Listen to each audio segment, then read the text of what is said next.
गुंडगिरीचा असा रौद्ररूप ज्याने संपूर्ण महाराष्ट्राला काळजीत टाकलं। एक विनवणी, एक दगड आणि एक निष्पाप कॅब चालक।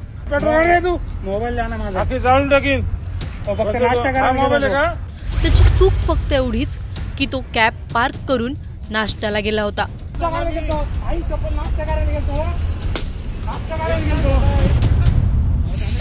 लोणावळ्यात एक हृदयद्रावक घटना समोर आली आहे। बाहेरचे आणि स्थानिक कॅब चालक यांच्यातील वाद इतका वाढला की अखेर तो जीवावर बेतणाऱ्या मारहाणीपर्यंत पोहोचला।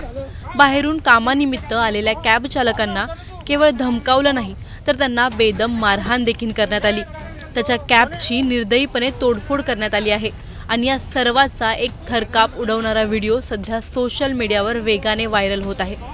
या घटनेत संशयित सोन्या गुट्टा या व्यक्तीला पोलिसांनी आता ताब्यात घेतला आहे।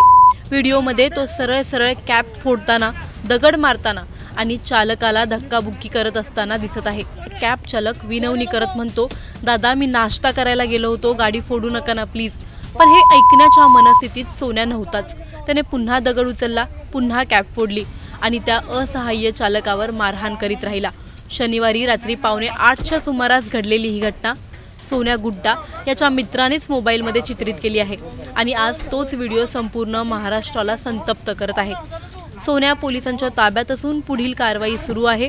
पण यापूर्वीही बाहेरच्या कॅब चालकांना अशाच प्रकारे धमकावलं गेलंय, मारहाण झालीये अशी धक्कादायक माहिती समोर येत आहे।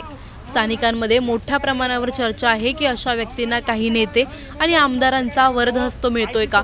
ही गुंडगिरी वाढण्यामागचं हेच कारण आहे का? किती दिवस असे निरपराध कॅब चालक भयाखाली काम करत राहणार? त्यांच्या सुरक्षेची जबाबदारी कोण घेणार? व्हिडिओ व्हायरल झाला म्हणून ॲक्शन झाली, पण जर व्हिडिओ नसता तर काय? हेच मारहाणीचे प्रकार परत दडपून टाकले गेले असते का? जर सामान्य कॅब चालक सुरक्षित नसतील तर आपण पर्यटन शहर सुरक्षित म्हणायचं कसं? Bureau report, Times Now Marathi. गुंडगिरीचा असा रौद्ररूप ज्याने संपूर्ण महाराष्ट्राला काळजीत टाकलं। एक विनवणी, एक दगड आणि एक निष्पाप कॅब चालक।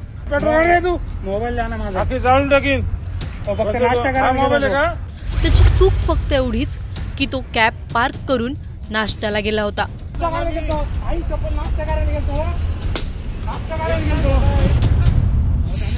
लोणावळ्यात एक हृदयद्रावक घटना समोर आली आहे। बाहेरचे आणि स्थानिक कॅब चालक यांच्यातील वाद इतका वाढला की अखेर तो जीवावर बेतणाऱ्या मारहाणीपर्यंत पोहोचला। बाहेरून कामानिमित्त आलेल्या कॅब चालकांना केवळ धमकावलं नाही तर त्यांना बेदम मारहाण देखील करण्यात आली। त्याच्या कॅबची निर्दयीपणे तोडफोड करण्यात आली आहे आणि या सर्वाचा एक थरकाप उडवणारा व्हिडिओ सध्या सोशल मीडियावर वेगाने व्हायरल होत आहे। या घटनेत संशयित सोन्या गुट्टा या व्यक्तीला पोलिसांनी आता ताब्यात घेतला आहे।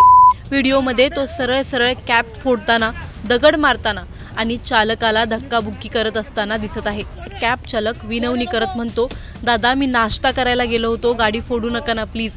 पण हे ऐकण्याच्या मनस्थितीत सोन्या नव्हताच। त्याने पुन्हा दगड उचलला, पुन्हा कॅब फोडली आणि त्या असहाय्य चालकावर मारहाण करीत राहिला।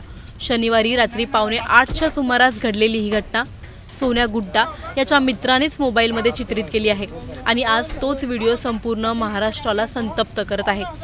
सोन्या पोलिसांच्या ताब्यात असून पुढील कारवाई सुरू आहे। पण यापूर्वीही बाहेरच्या कॅब चालकांना अशाच प्रकारे धमकावलं गेलंय, मारहाण झालीये अशी धक्कादायक माहिती समोर येत आहे।